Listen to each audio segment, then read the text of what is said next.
What's up, everybody? Joel Klatt here with Breaking the Huddle, ready to celebrate college football with you. The show, as always, is brought to you by Dr. Pepper. Remember, it is the official drink of Vansville. A lot to get into today. We're going to have my top 10, some thoughts on some of those top 10 teams, including Cincinnati and why they're playing such good football.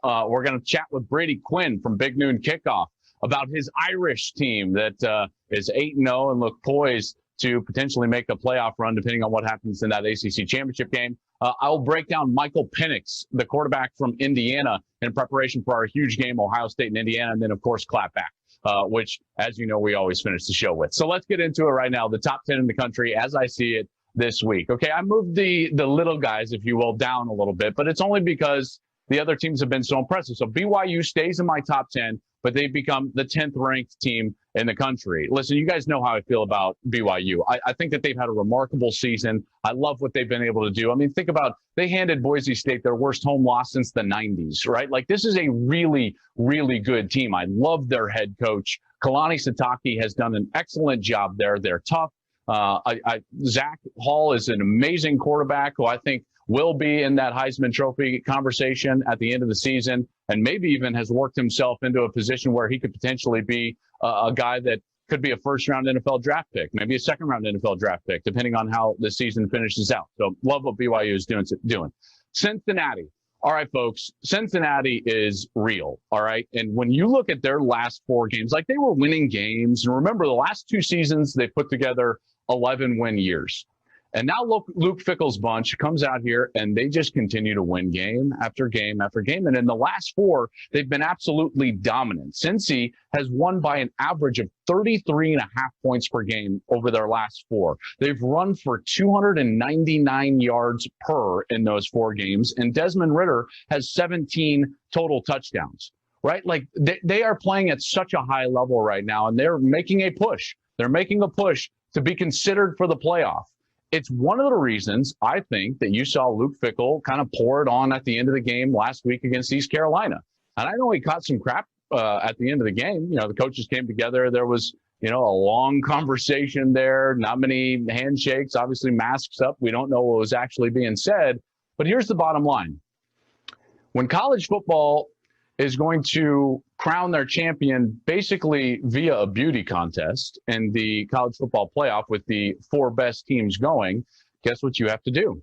If you're Cincinnati, you got to lay it on thick, because that's the only thing you got. You're not going to have the strength of schedule, right? No one's going to sit there and just say, well, obviously Cincinnati's in there, so you've got to do something. And I think that's the reason why you saw Luke Fickell kind of pour it on at the end against East Carolina. By the way, their last 3 games, at least before a conference championship game, all on the road. They're going to have UCF in the bounce house, Temple, and then against 25th ranked Tulsa. So that's how they kind of end out the season as they're trying to make a push towards the playoff. All right, at number 8, I've got Indiana. They continue to play unbelievable football. How about that defense, by the way? They went on the road, shut out a Michigan State team that's struggling on offense. Number 7, I've got Wisconsin. That was incredibly impressive. Everyone was wondering, like, well, is Michigan going to bounce back? And will this long layoff hurt Wisconsin? We didn't know who was going to play out there for Wisconsin, what type of depth they were going to have after all of their COVID issues. And they rolled out there and just thumped the Wolverines. So that's a really good football team. And there's going to be some interesting things here with Wisconsin. By the way, like this interesting thing. There's a scenario out there where Wisconsin can be undefeated and not qualify for the Big Ten championship game, which means that they could be undefeated at the end of the year, along with an undefeated Ohio State team. What does the playoff committee do with that?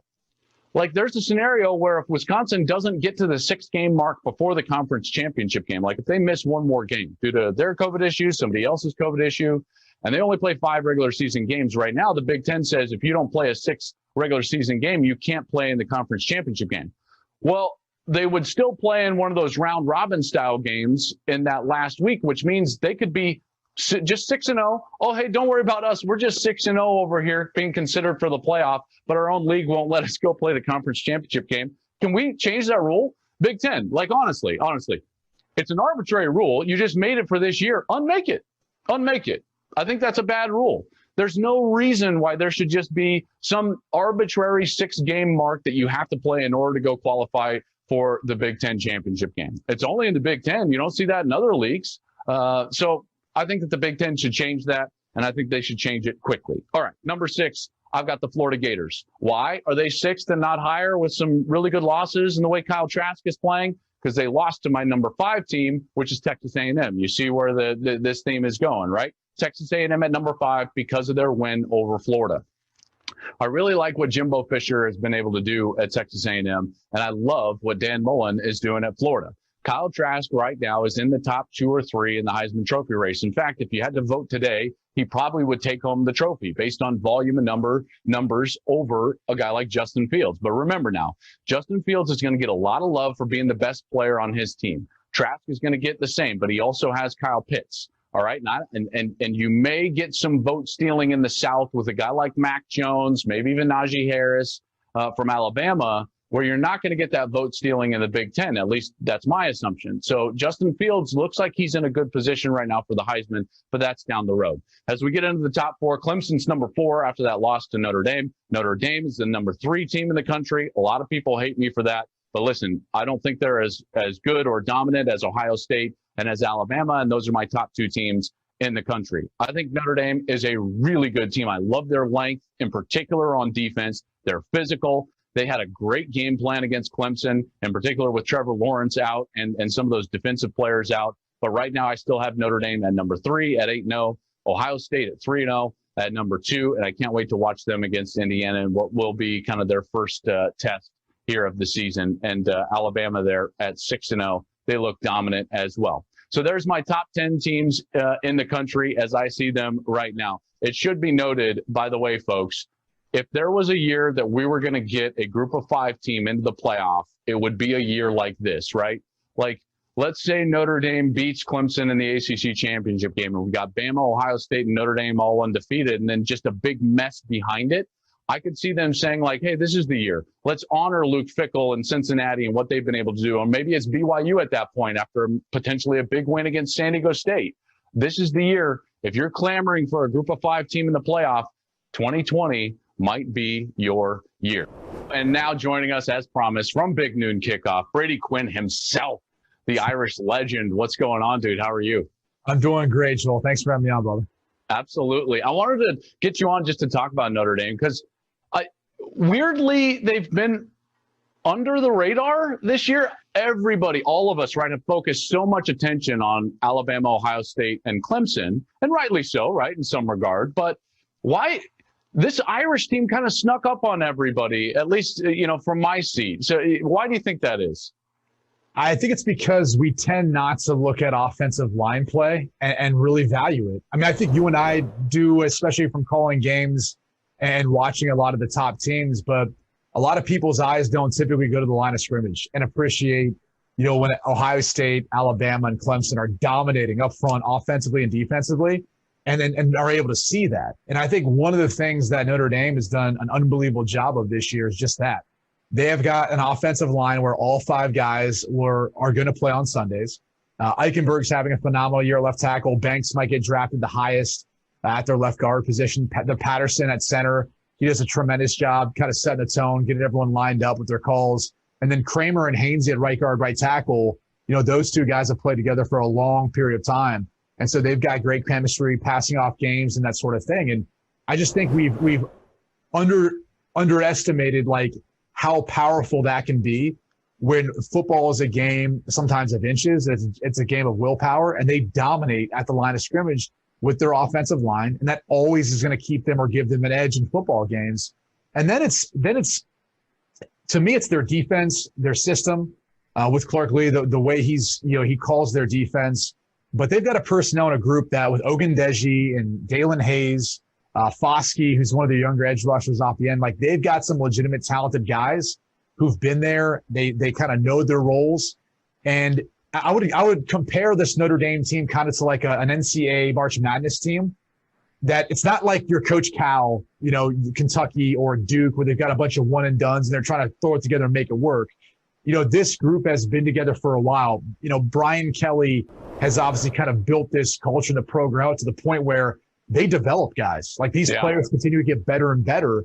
And I think they're a team that's continually gotten better and better slowly. But, no one's kind of paid attention, and they're starting to edge up now to be amongst those top teams. So I'm excited to see what they're going to look like in the ACC championship. I fully expect them to have to play Clemson with a healthy Trevor Lawrence and maybe, Skolsky back at linebacker and Davis up front. But I think people have underestimated just how physical this team is and how they go about really calling the game offensively and defensively to control the game and win the game. And that's where I was going to go next is all of that is great, right? Yes, we want the offensive line to dominate, and they did so. They ran the ball so effectively against Clemson. They stopped the run. Etienne was not really a factor in the game, which is, and that's kind of the point I wanted to make, is their coaching staff is really good from a game plan standpoint. If you were to say just, before the game, Clemson's not going to have Trevor Lawrence. They're going to have three of their better defensive front seven players out. What would you do? We're going to pound the rock, and we're going to focus all of our energy on Travis Etienne. And the freshman can do what he wants. He can throw for 500 yards. We're just not going to allow Travis Etienne to beat us. From my standpoint, I thought it was a brilliant game plan. And to be honest with you, I thought Clemson was lucky to even be in overtime. It probably should have been more like a 10-point win for Notre Dame based on some of the turnovers and mistakes that they made in the red zone. Without Ian Book fumbling going into the end zone, I said this before, like that game doesn't go into overtime. Like that is game, set, match Notre Dame. So I'm right there with you. And look, everyone's going to call me a homer because I'm a Notre Dame alum, but like I'm pretty objective, I think, when I come to my analysis. And I think the last thing why no one's been sold on this team is because, the passing game. Everyone said, well, Ian Book, this passing, they haven't come along. Can he do it? Well, yeah, he can do it. And you could probably relate to this, Joel. Go back 2 years ago when he wasn't. Wait. The unathletic, hard guy? No. Come on. You set all the freaking records that at Colorado. No. Listen, truth is truth, man. I get it. No. So this is where we can relate on something. Like in regards to looking at what Ian Book has had to deal with. So 2 years ago, he wasn't scheduled to be the guy. He gets thrust into the starting position. He didn't get those number one reps in training camp in the offseason. Yeah. And so Miles Boykin became their leading receiver. So he graduates, gets drafted by the Baltimore Ravens. The next year, it starts over. Now he is the guy, but he's got to work in a new number one. That was Chase Claypool. He gets drafted. He's now with the Steelers. He looks great. But then he's got to start over again this year. So, you go back through the years, every single year, he's had to develop a different chemistry with a go-to guy, a number one. Yeah. And I don't know if you had to deal with that over your time with Colorado. I kind of didn't with Notre Dame because I had Samardzija really with me the whole time. I had a couple of older wide receivers in the class ahead of me, but I had the luxury, I had to change systems, but I at least knew who I was throwing to. I knew how Raymond came out of his breaks or Maurice Stovall or Jeff Samardzija, so I could anticipate that. He hasn't had the luxury to do that. So that's why I think it's been a little slower to build that chemistry, with Javon McKinley or with Bennett Skoranek, who had a big game this past week. Well, and I think it's been big for him to have Tommy be the play caller, and the quarterback coach. And listen, I know it can work with the tight end coach is the OC or the O-line coach is the OC. I want the quarterback coach to be the offensive coordinator because he's the one that understands the quarterback the best, and that's the player that I want to be the most comfortable on the field. Real quick before we get out of here, let's just say Clemson wins a close game. Just sake of argument, okay? Just sake of argument for right now. Has Notre Dame done enough to go to the playoff? I think so. And the only wild card to that whole conversation is if Florida beats Bama in the SEC championship game. Right. They're on a collision course. I think Bama would probably get in because they've got some built-in equity with the college football playoff. I think the playoff committee views the SEC as a stronger conference than the ACC. I almost think the team that you'd have to be on lookout for is maybe Ohio State. I mean, we assume they'll get in if they're undefeated Big Ten champ, but the reality is they wouldn't have played as many games. They wouldn't have had a loss, but what's their best win? I mean, in all seriousness, is this week, if they beat Indiana or Wisconsin in the Big Ten championship game, is that better than the schedule of games that Notre Dame has won? It'll be fascinating. Yeah. And in particular, because if that comes to fruition, Notre Dame's got the best win in the country, so that's outside of Florida in that scenario. But yeah, in that scenario, you're right. Hey, man, I appreciate your time. Thanks for joining us today, and we'll see you in Columbus this week. Anytime. Get ready for Win with Quinn. You're with me, buddy. Hey, you're on a roll. You're on a roll. All right, man. Thank you so much. It's been so fun this week breaking down Indiana. I mean, this magical season that they're on under Tom Allen and their quarterback who's playing great football, Michael Penix. And this is a guy that I was frustrated we didn't get to see last year because we did the Ohio State-Indiana game a year ago, but Penix was injured and he didn't play in this game. It was Peyton Ramsey who has since transferred to Northwestern and led them to an undefeated start. So it's kind of come full circle. But now I finally get to see Penix play.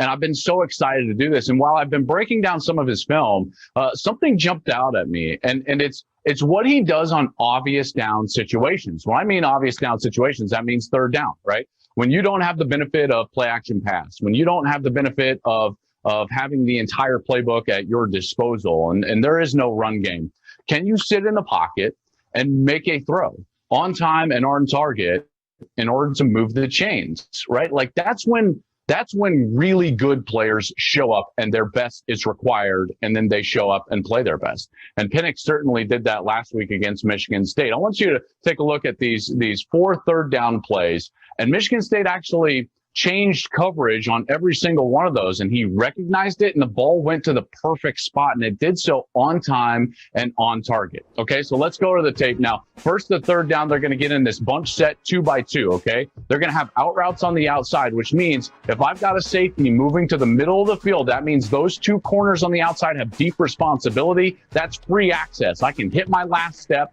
and throw the out route. It's an easy completion, but he does it on time and on target. Beautiful decision. First down, Indiana. Here, another third down. They're going to motion out empty backfield. Okay. Michigan State checks to an all-out blitz. Okay. So you've got 4 on one side, 1 down on the other, and everybody's tight to the line of scrimmage. They're coming. Nobody back. No safeties. It's cover 0, and here they come. You're not going to be able to block every one of those guys. So you can throw the wide receiver screen to the top. Nope, because it's 4 over 4. You can run the quarterback draw. Nope, it's 6 over 5. You can't block everybody. So where should the ball go? To the one-on-one at the bottom. Boom, on time. He drifts away from the pressure, throws it on time, on target, first down, Indiana. Now, shadow of his own goal line, and it's third down and long, okay? You got to make a play. They're going to have these 2 kind of inside seam routes, and then on the outside, these 2 routes are going to be kind of dropouts. It should be noted here, Michigan State's going to run what's called cover 2 sky. That means that the corner at the bottom of your screen is actually going to be dropping back towards the 15-yard line into a half coverage. He's in cover 2. And the safety comes down low, and he plays in the support position just past that 5-yard line. When that happens, the corner generally plays too wide. And he is so here for the Spartans. He's way too far off the hash. Because of that, you're going to have the seam if you're the quarterback. Where does he throw the ball? On time to the seam. Beautifully read. Ball is perfect. First down, Indiana. This is great right here because it's the same exact concept, but he's going to get a different coverage. This time they're going to play cover 4, which means the safeties are low, corners are at the same level. The corner has deep responsibility. So kind of like cover 3, what do you have? Free access throw. He hits his last step. He throws that little out route on the outside, that little drop out route, and it's a first down for Indiana. This is what makes him so good right now, is that even when the defense is succeeding on first and second down, and they get him to an obvious passing situation, Penix is still playing calm, reading the defense appropriately, really smart, understanding the disguises and still diagnosing what coverages that the opponent is in. And then he's executing really well. He's hitting that last step in his drop, and the ball is out, and it's on time, and it's on target. That's why I can't wait to watch him play this week in the shoe live. It's going to be Gus, Jenny, and I from the shoe for Big Noon Saturday as Indiana takes on Ohio State in a top 10 undefeated showdown, 9 Pacific, noon Eastern. You guys know it. And big news, Big Noon Kickoff will be live with us. Rob and the guys, Coach Meyer back in his old stomping grounds. They're going to be live on site starting at 10 a.m. on the East Coast, 7 a.m. Pacific. Big Noon Kickoff followed by Big Noon Saturday. It's going to be absolutely insane. I can't wait for this top 10 showdown. Undefeated Indiana, undefeated Ohio State. for first place in that Big Ten East division. All right, welcome back to Breaking the Huddle. Time for a little Clapback. And we didn't have to look far in order to get me roasted on Twitter. And in fact, I'm just going to beat you all to the punch because Saturday in Tucson, things got a little crazy up in the booth with Gus and I. And Gus decided to say, like, hey, young man, dance. You see, and they're playing a little, oh, no! No, he did it. No, he did it. Oh, it's so bad, folks. I did not pull a hamstring or injure my back, but it was close. It was close. Coming up this Saturday, Gus, Jenny, and I will be live in Columbus. There might be more dancing. I'm not sure. I'm ready for a party. Indiana undefeated in the top 10. Ohio State undefeated, one of the best teams in the country. Big Noon Saturday, noon Eastern, 9 a.m. Pacific on FOX. Thank you for watching Breaking the Huddle. The show, as always, is brought to you by Dr. Pepper. It is the official drink of Fansville. Have a great week, everybody.